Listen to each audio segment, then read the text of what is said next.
Abençoado na presença de Deus, melhorou a qualidade do som, verdade? Tanto aqui como quem está ouvindo em casa. Antes eu estava acompanhando ali com o celular, para entendermos, graças a Deus. Vamos orar mais uma vez. Nossa irmã Cirlândia já orou, mas vamos orar. Como diz, oração nunca é demais, né? Tem um ditado que diz, se não fizer bem, mal não faz. Mas a oração sempre faz bem, sempre faz. Oh, Pai querido, nós adoramos o Senhor, Pai, que o Senhor é bom, o Senhor nos criou com um propósito, o Senhor tem cuidado de nós, Pai, e eu quero te agradecer. Espírito Santo, assim como orei pedindo essa palavra, que eu tenho certeza que vem do Senhor para esta noite, para nossas vidas, que cada um, ó Pai querido, coloque ela em prática, e que eu seja um instrumento teu, Pai querido, para transmitir tudo aquilo que está no teu coração, em nome de Jesus, amém e amém. 1 Crônicas 12, 32. Primeiro livro de Crônicas, capítulo 12, versículo 32. Hoje cedo eu fiz a abertura do culto, lendo esse versículo.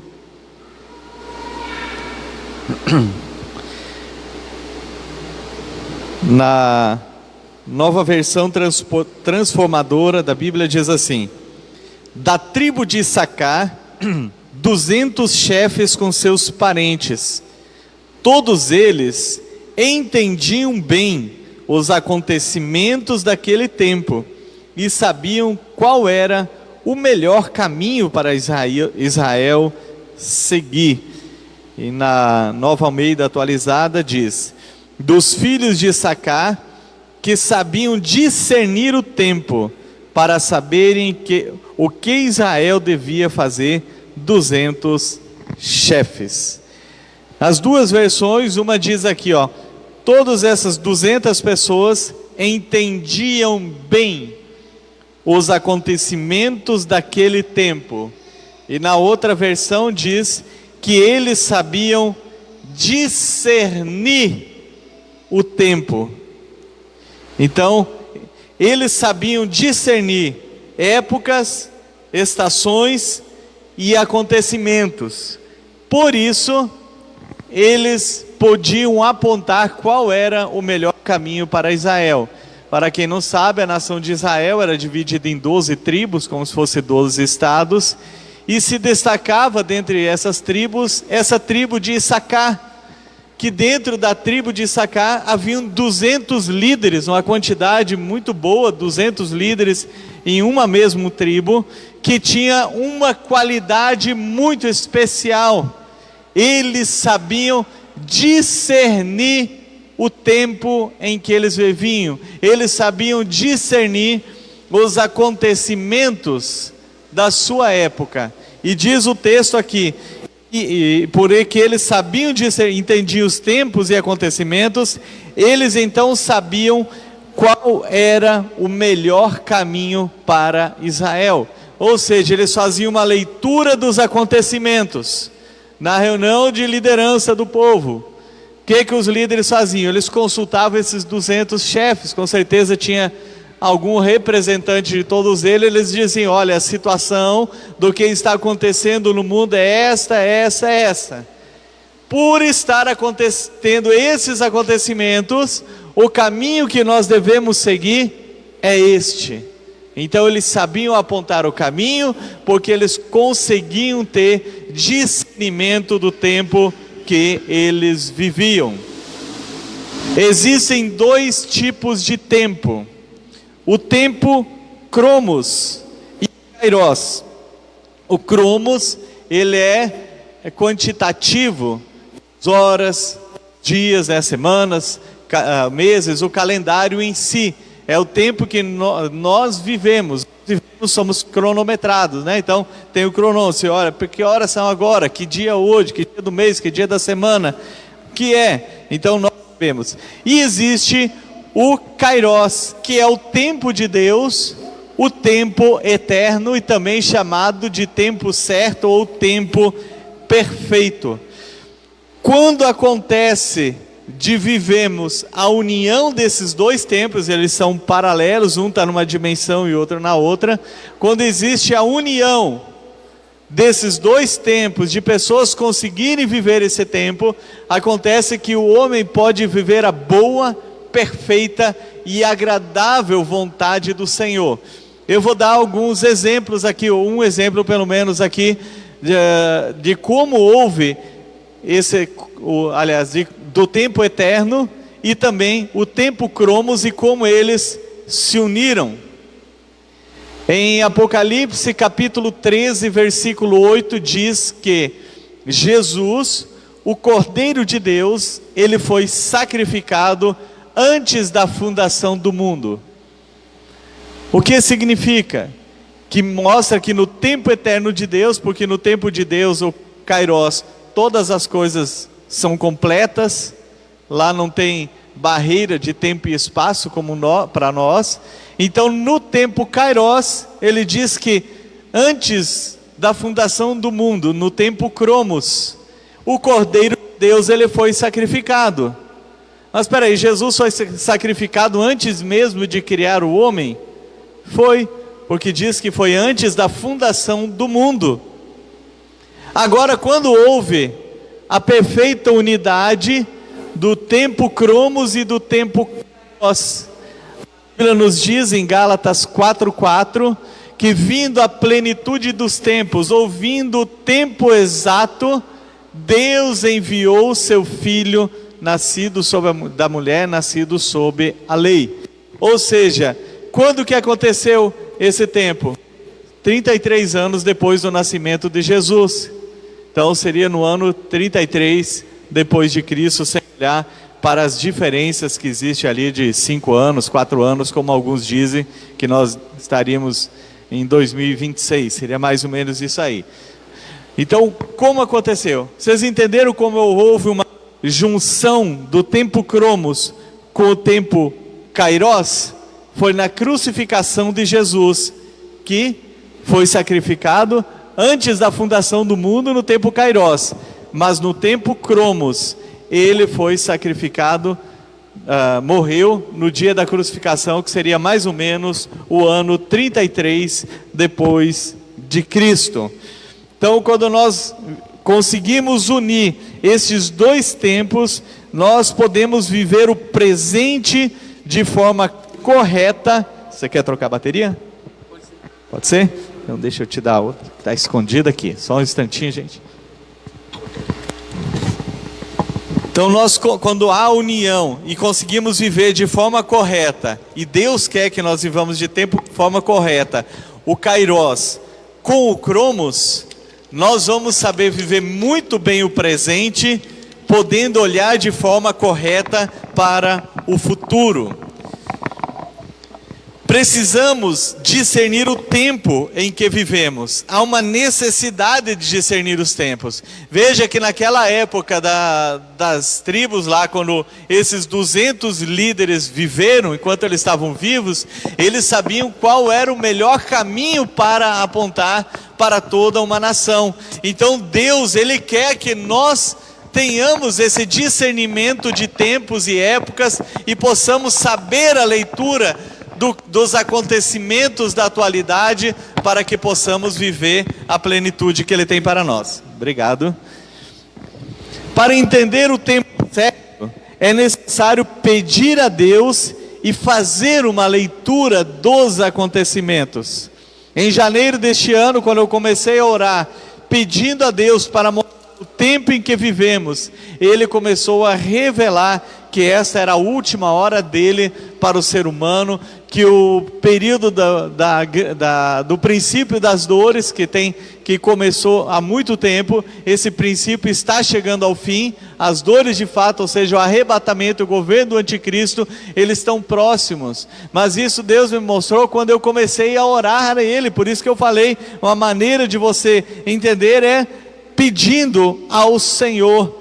E quando eu olhei para a história, comecei a fazer uma leitura da história, Deus mostrou também que a sua ira sobre o planeta estava sendo derramada de forma de uma pandemia. E na leitura que eu fiz então da história, eu já falei muitas vezes aqui, mas tem pessoas que estão ouvindo pela primeira vez, então é necessário repetir. Nós vivemos o segundo momento da história, que há um acontecimento de nível global. O primeiro se deu na ocasião do dilúvio, em que a ira de Deus chegou, aliás, a maldade humana chegou a tal limite. A Bíblia diz que Deus olhou para a humanidade e todos estavam corrompidos, com exceção de Noé. Então ele mandou construir a arca. Então a ira atingiu, a maldade atingiu um limite, e Deus derramou a ira sob forma do dilúvio, sendo juízo sobre toda a humanidade. Deus está novamente derramando uma taça de ira dele, porque a maldade do ser humano atingiu o limite, atingiu o seu limite. Hoje de manhã eu comentei aqui no culto, e ontem à noite eu falei para minha esposa: olha porque Deus está derramando a ira. Mostrou uma matéria lá que faleceu uma menina de 6 anos, que foi porque a mãe e a madrasta espancaram tanto aquela menina, que apesar de terem socorridos, depois levado para 2 hospitais, ela faleceu por politraumatismo, ou seja, muitas fraturas. Você imagina a maldade de um ser humano com uma criança de 6 anos, qual a arte que poderia fazer para merecer isso aí? E elas espancaram. Normalmente se ouve falar de padrasto, madrasta, um estranho, mas uniram 2 mulheres. Cadê o sentimento materno? E 2 mulheres, então mãe e madrasta, se uniram para espancar praticamente até a morte uma criança de 6 anos. Olha as atrocidades que estão acontecendo no mundo. Isso é fazer uma leitura. Quando nós olhamos o Supremo Tribunal Federal, em vez de cumprir a Constituição punindo o criminoso, eles absolvem os criminosos, e não só a nível de STF, mas em todas as esferas do judiciário acontece isso. Quando nós vemos um trabalhador sendo preso pelo fato de estar trabalhando, tendo que fechar o seu comércio e se insistir ser aberto, e ao passo que a lei permite que o criminoso seja solto para não acontecer um contágio de um vírus. Então nós vemos porque Deus está derramando a ira dele sobre o planeta. Essa é uma leitura do tempo atual que nós precisamos fazer. Entender, então, o segundo, concluindo aqui, o segundo evento a nível global é esse que nós estamos vivendo, que é a pandemia. Entender o tempo certo, o kairos e o cromos, nos possibilita projetar melhor o futuro. Então, quando nós entendemos o que está acontecendo no mundo, permite que nós possamos planejar melhor. Era o que acontecia lá na tribo de Israel. Aqueles 200 homens aconselhavam e diziam: o caminho é esse. Como que nós olhamos? Vou dar um exemplo bem simples aqui. Tem algumas cidades litorâneas que o mar está avançando, e a previsão é em poucos anos a cidade toda está submersa. Então imagina que você tenha conhecimento total disso. É uma realidade, porque o mar está avançando em muitas regiões. E você teria coragem de ir lá comprar uma casa na beira da praia para realizar o seu sonho de ter uma casa na beira da praia? Por que não? Porque você tem conhecimento da época e sabe que você vai entrar numa furada. Em poucos dias você vai perder tudo. Ninguém vai comprar um imóvel num lugar que está condenado. Esse é um exemplo. Então, de entender, fazer a leitura do tempo. Então é por isso que há uma necessidade de nós olharmos com tudo que está acontecendo no mundo hoje, para nós podermos dar passos com mais segurança em direção ao futuro. Devemos andar com muita prudência. Nós temos falado muito aqui de evitar fazer dívida, evitar fazer compras muito parceladas, ou qualquer coisa que seja muito longa. Há de alguma forma uma instabilidade econômica no mundo inteiro. A pandemia atingiu todos, alguns pela maldade, outros por não, mas atingiu a todos e o mundo econômico está diferente. Então, fazendo essa leitura correta, nós vamos ficar precavidos. Isso não permite você planejar melhor o seu futuro, dando um passo de cada vez, não enfiar os pés pelas mãos, como diz o ditado popular. Então, entender o tempo certo, o kairos e o cromos, nos possibilita projetar melhor o futuro. Deus, Ele quer que nós tenhamos, veja, esta é a vontade soberana. Deus quer que nós tenhamos o discernimento do tempo. Veja o que Jesus disse aqui em Mateus 16, 2 e 3. Jesus ficou irado com algumas pessoas. Diz assim, ó: chegada a tarde, vocês dizem, teremos tempo bom, porque o céu está avermelhado. Aqueles líderes, como a maioria de nós sabe, ó, vai chover, não vai chover, isso, aquilo, mais ou menos por olhar o aspecto das nuvens. Então Jesus disse, ó, vocês estão entendendo isso aí, está correto. Agora veja o próximo versículo, ele diz assim: e pela manhã vocês dizem, hoje teremos tempestade, porque o céu está vermelho e sombrio. Até aqui é o mesmo. Na verdade, vocês sabem interpretar a aparência do céu. Então, como não são capazes de interpretar os sinais dos tempos?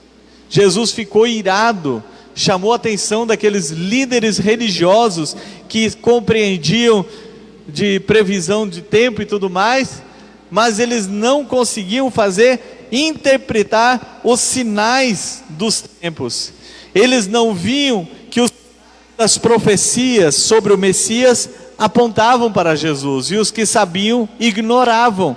Então Jesus fez uma crítica muito forte, alertou eles, chamou a sua atenção, porque eles deveriam apontar para a população, verdadeiramente Ele é o Messias. Olha, todas as profecias, os sinais que as profecias apontavam, se encaixam nele.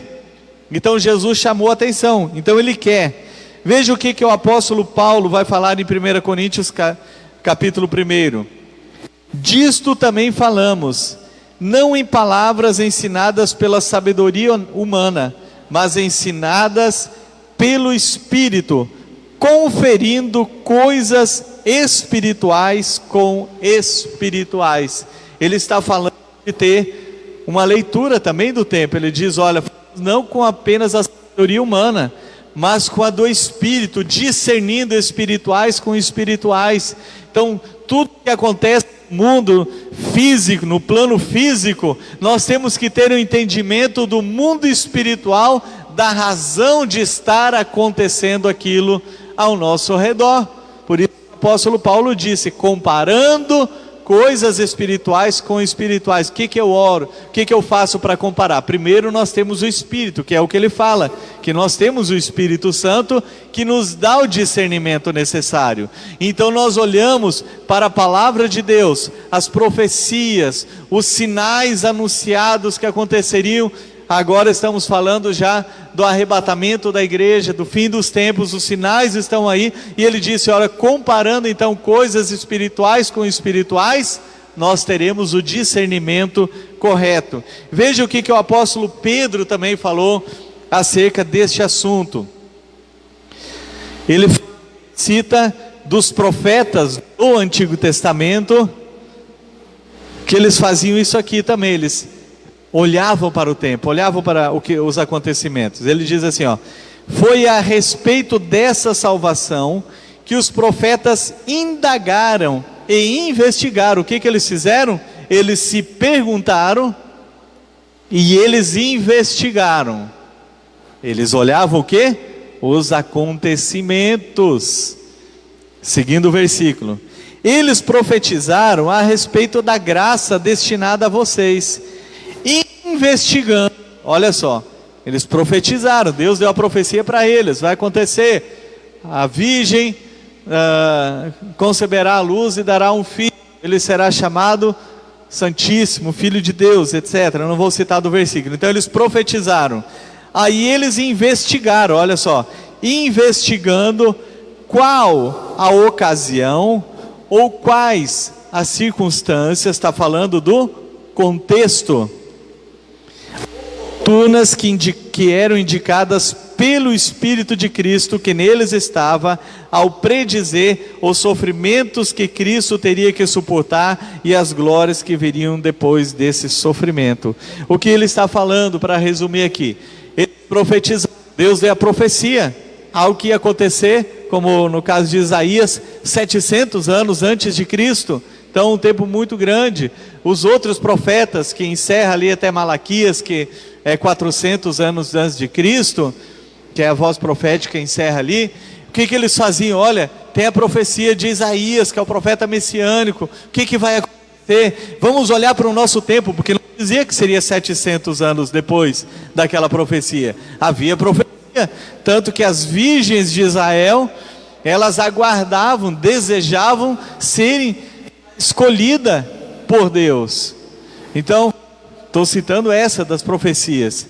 Então eles indagaram, eles começaram a olhar, está escrito assim, assim, será que está acontecendo? O que nós vamos fazer hoje? Vamos para Mateus capítulo 24, vamos para Lucas capítulo 21, vamos analisar alguns textos de Apocalipse, vamos analisar 2 Tessalonicenses, 1 Tessalonicenses, vamos olhar 2 Pedro, vamos olhar para a Bíblia, sobre os sinais que Jesus apontou, as advertências que ele deixou e os sinais, para fazermos uma leitura deste tempo, para chegarmos a alguma conclusão discernida pelo Espírito Santo, que nós vamos ter certeza que o Kairos está unido com o Cromos. É isso que nós devemos fazer, precisamos fazer, porque Deus quer que nós fiquemos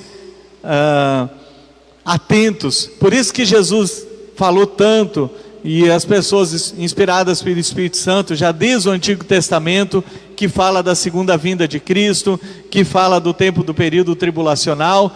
Tudo isso Deus deixou para quê? Para matar a curiosidade? Não, Ele deixou para que nós usássemos a nossa inteligência com o Espírito Santo que habita dentro de nós, busquemos ao Senhor pedindo discernimento. Deus, essas profecias elas estão cumprindo agora? Porque os profetas faziam isso. Essas profecias estão cumprindo agora? Quais os sinais? Tem 10 sinais que indicam que sim, tem 8 que não, então não é. Então quando encaixa todas, aí acontece, é o tempo de Deus, e Ele quer que nós vivamos no tempo certo, no Cromos e no Kairos de Deus. Entenda que o tempo atual mostra o Kairos agindo no Cromos. Quando nós fazemos essa leitura, nós vamos entender que o tempo eterno de Deus, que é o que preside tudo, Ele age sobre o Cromos, para que nós também possamos olhar o que está acontecendo. Vamos dar um exemplo só. O anticristo, ele está preparando para governar no período tribulacional. Nós temos falado muito sobre isso aí. A tecnologia 5G, quem já ouviu falar da tecnologia 5G? Seja sincero, todos, né? Ou um outro que não deu muita atenção. Hoje nós estamos na 4G, né? A quarta geração da questão de internet. A 5G já tem muita polêmica, mas ela já está implantada em alguns lugares, em alguns países, em alguns pontos, como teste, e está prestes a entrar para todos nós temos acesso, que é uma revolução em termos de internet, assim, em termos de velocidade. Então trará muitos benefícios. Ao mesmo tempo que ela traz benefícios, também tem a parte negativa. Eu até compartilhei um vídeo essa semana, para que cada um pudesse ouvir bastante, uns 40, 45 minutos, falando só sobre a tecnologia 5G, e como o anticristo também utilizará essa tecnologia. Essa tecnologia 5G, ela trará as ferramentas necessárias para o controle absoluto do anticristo sobre as pessoas que estarão durante o período tribulacional. Hoje existem antenas distantes, bem altas, para que nós tenhamos acesso ao sinal, que é o 4G. Segundo especialistas, o 5G, ela terá antenas bem menores e bem próximas uma das outras. Isso possibilitará ficar inúmeras vezes mais rápida a internet.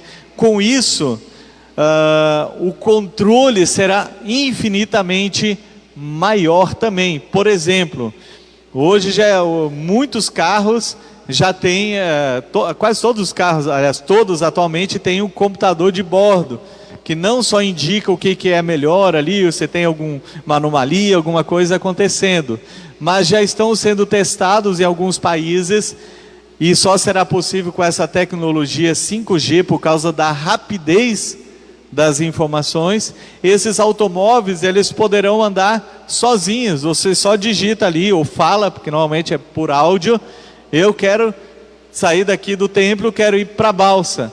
Eu não vou precisar pegar no volante, eu posso cochilar, posso ir mexendo no meu celular, não vou levar multa nem nada. A tecnologia que tem no carro vai fazer com que o carro freie cada quebra-mola, quando tiver a distância de outro carro, tudo isso aí. É muito bom, não é? Pensou? Você se esticar todo durante a viagem, tudo mais, você vai embora.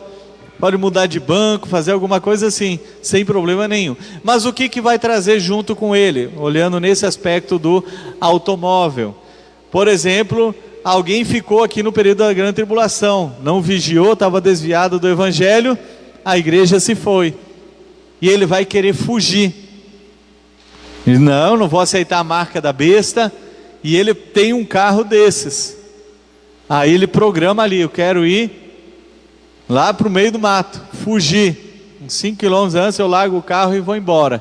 Só que a tecnologia vai dedurar ele, vai entregar, vai identificar que ele ainda não tem aquela marca, e o carro vai se fechar todo, ele não vai conseguir sair do carro, ele não vai conseguir mais controlar o carro, e o carro vai levá-lo direto para uma delegacia, por exemplo, e vai entregar ele para lhe dar explicações porque ele não aceitou aquela marca, porque ele é contra o governo. Outra coisa que já está sendo discutida e também só será possível na plenitude com a tecnologia 5G é a questão de nanochip implantado no cérebro das pessoas. Uma pessoa que tem uma doença degenerativa, o Alzheimer, por exemplo, e a tecnologia artificial, então, desse nanochip implantado ali, trará os benefícios, porque ele vai armazenar a memória e vai estimular ali o cérebro para lembrar aquelas coisas, mas também isso possibilita o quê? Um controle externo sobre pensamentos, sobre sentimentos, sobre toda aquela pessoa. Ela vai fazer algo comandada por alguém de fora. Está longe o 5G? Está longe de nós? Provavelmente nós usaremos essa tecnologia, pelo menos no início. A plenitude dela se dá com pouco tempo depois de implantada. Então nós temos que entender